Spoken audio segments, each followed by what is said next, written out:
चमोली जिले के माणा गांव के पास हुए ग्लेशियर हादसे ने उन तमाम हिमस्खलन की घटनाओं को ताज़ा कर दिया है जो अब से पहले हुई हैं। इन घटनाओं में कई लोगों ने अपनी जान गंवाई तो वहीं बड़ा नुकसान भी हुआ, लेकिन इसे समझना बेहद ज़रूरी हो जाता है कि आखिर इस तरह की घटनाएं क्यों हो रही है और इस क्षेत्र को लेकर भूवैज्ञानिक क्या कुछ कह रहे हैं। ये रिपोर्ट देखिए। हिमालय की गोद में बसा उत्तराखंड प्राकृतिक आपदा के लिहाज से काफी संवेदनशील माना जाता है। कभी भूकंप तो कभी हिमस्खलन, कभी बादल फटना तो कभी बाढ़ जैसी प्राकृतिक आपदाओं से प्रदेश को हमेशा घाव मिले हैं। और अब चमोली जिले के माणा गांव के पास हुए ग्लेशियर हादसे ने उत्तराखंड को एक और जख्म दे दिया है। शुक्रवार को माणा गांव के पास आए एवलांच की चपेट में 54 लोग आए थे, जिनको बचाने के लिए युद्ध स्तर पर रेस्क्यू चलाया गया, लेकिन ये हिमस्खलन हादसा कई घाव दे गया। कहा जाता है कि ये क्षेत्र एवलांच के लिहाज से हमेशा ही संवेदनशील रहा है। वैज्ञानिकों की माने तो 1930 में इस क्षेत्र में हिमस्खलन की एक बड़ी घटना घटी थी, जिसमें माणा क्षेत्र तबाह हो गया था।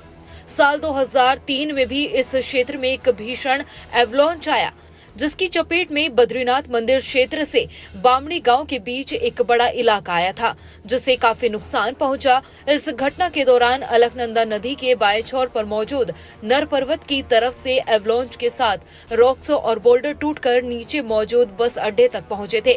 इस दौरान कई होटल्स और दुकानों को नुकसान पहुंचा था।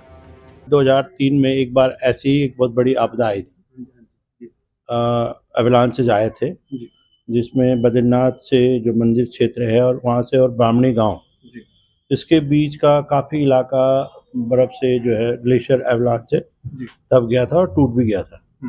और इधर नर पर्वत की तरफ, जो कि लेफ्ट बैंक में अलकनंदा के, वहाँ से बहुत बड़े बड़े एवलांच और प्लस रॉक, दोनों बोल्डर्स टूट के जब नीचे बस अड्डे तक आए, ISBT है।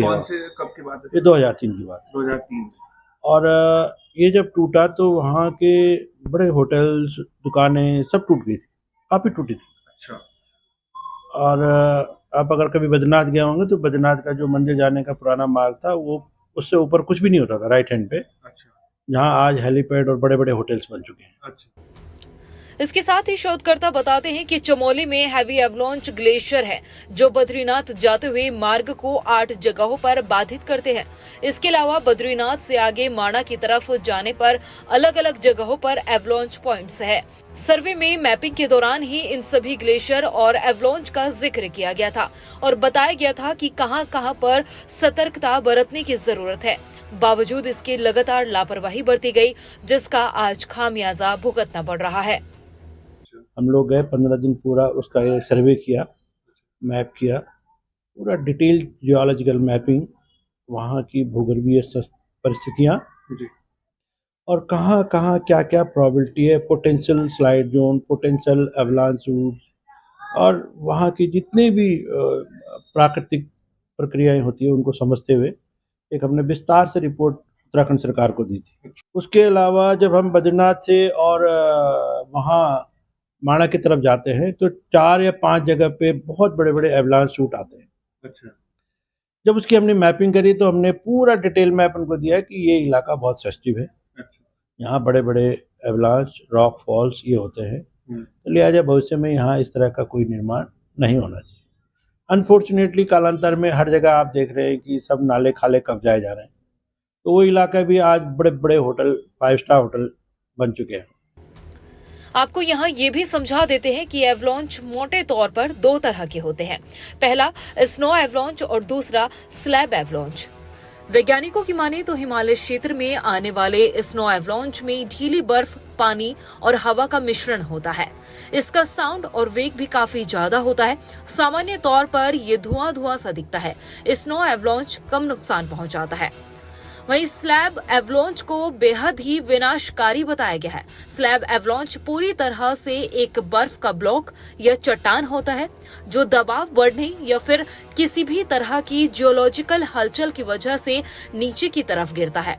इस एवलांच में सॉलिड आइस होती है और जब ये बड़े बड़े ब्लॉक नीचे गिरते हैं तो ये बेहद ही विनाशकारी बन जाते हैं। दूसरा होता है स्लैब एवलांच। स्लैब माने एक ब्लॉक चट्टान जो परमानेंट आइस है वो फ्रैक्चर क्रैक उसमें पड़ जाते हैं। जैसे वो लोड बढ़ती है तो वो डाउन स्लोप में चटकनी शुरू हो जाती है। और वो चटकती कई बार क्या है, जैसे नॉर्मली वो टेम्परेचर के कारण एक्सपेंशन होता है तो चटकना शुरू होता है, लेकिन अगर बीच में कोई अर्थक्वेक ट्रिमोर्स आ गए, शेकिंग हो गई, तो जिस पे दरार पड़ी है वो ब्लॉक जो है धड़ाम से नीचे गिरता है, वो टुकड़े टुकड़े गिरता है, तो वो बड़ा नुकसानदायक होता है। वो क्योंकि वो हिट करता है।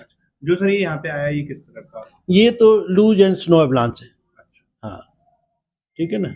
और ये अक्सर प्रोमिनेंट साइट है 3-4 जहाँ पे ये घटनाएं होती हैं। संवेदनशील जगहों पर वैज्ञानिकों की तरफ से जगह जगह पर शोध किए जाते हैं, जिसमें पता चलता है कि किस जगह पर खतरा पनप रहा है और किस जगह पर बड़ा हादसा हो सकता है। लेकिन अफसोस इस बात का होता है कि जब इन क्षेत्रों में निर्माण कार्य किए जाते हैं या फिर सड़क बनाई जाती है तो उस समय इस तरह की इन्वेस्टिगेशन रिपोर्ट का बिल्कुल भी संज्ञान नहीं लिया जाता, जिसका खामियाजा बाद में भुगतना पड़ता है। रफ्तार मीडिया के लिए देहरादून से हिमांशु चौहान के साथ ब्यूरो रिपोर्ट,